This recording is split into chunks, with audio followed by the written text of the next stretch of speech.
Hey guys, my name is Dan and welcome back to the channel. Today we have a very special video. Obviously we have a new signing that we need to celebrate, and that is Merino has finally signed for Arsenal. It feels like, just like the Calafiori's deal actually, it feels like this deal has gone on forever. It feels like it's been announced ages ago.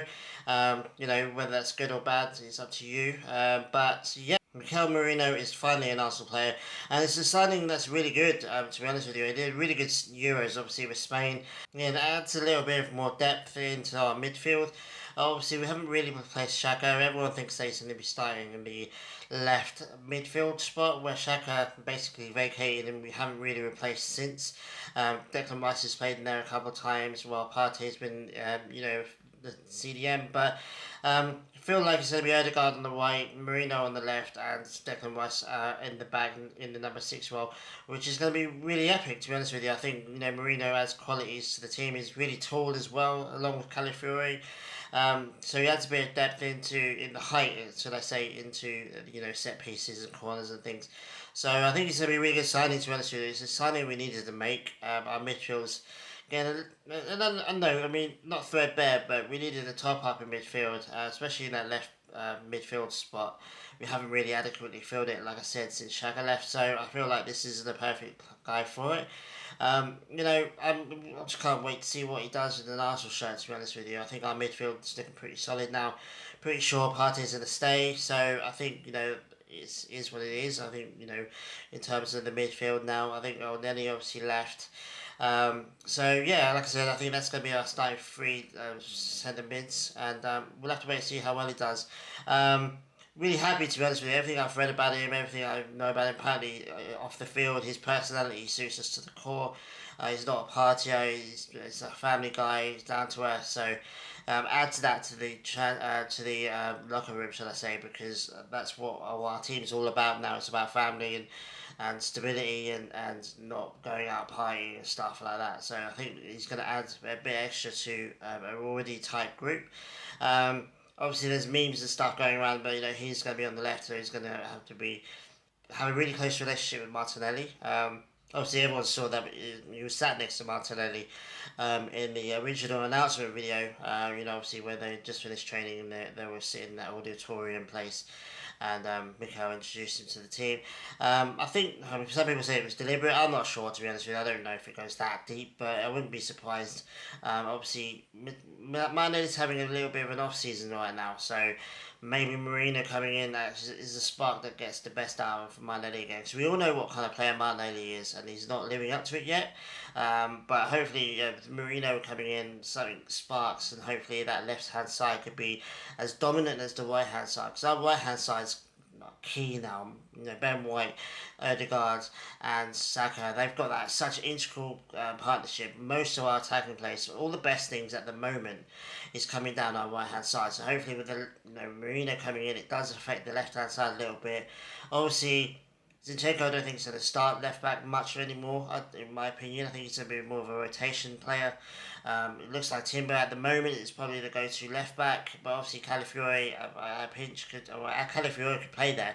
He's a left back after all.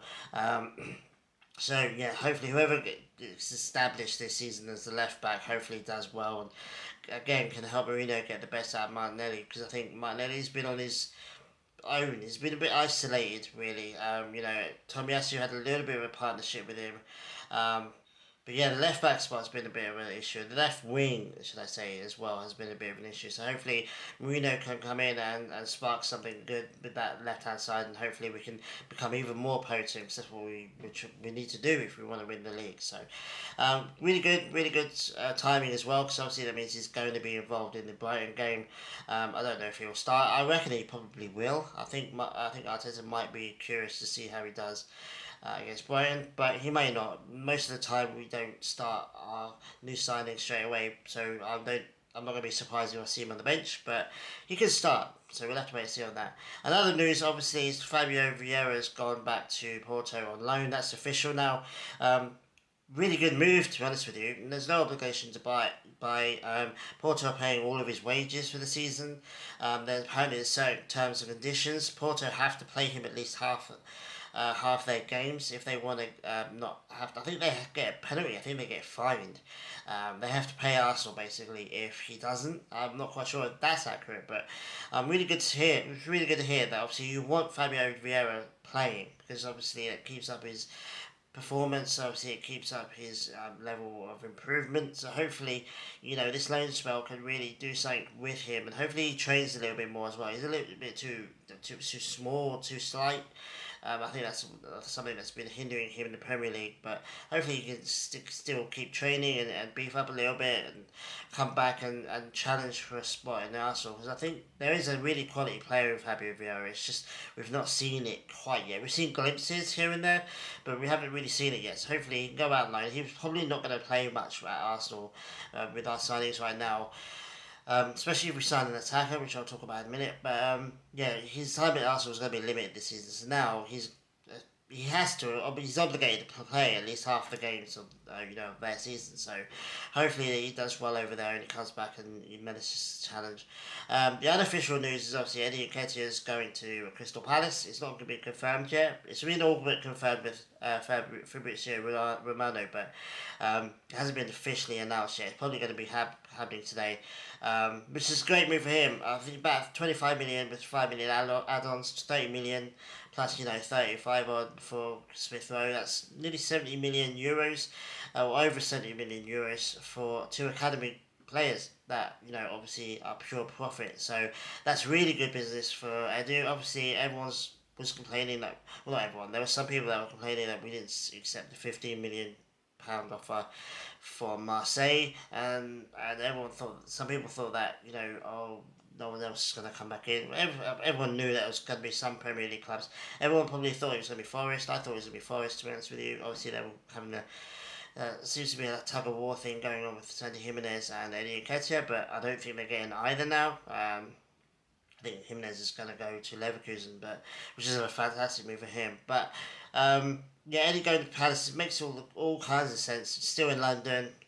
There's a decent relationship, I would say, between Arsenal and Palace. Like I said, it's a fantastic move for everyone. We get 30 odd million pound eventually. He goes to Palace, where let's face it, he should be starting most of their games, and I think he'll bang the goals in for them. I really do. I think he'll do really well this season, and good luck to him because he deserves it. It's just not quite up to the challenge at Arsenal, unfortunately. But at Palace, yeah, for sure, he's going to go in there as one of their best players, I think, and he should start banging in the goals. So it'll be really interesting to see how he does at Palace. That's not official yet. I won't do a video if that gets announced unless we sign someone else. Which brings me on to my last bit. Obviously, we've strengthened the defence, which was already strong to begin with.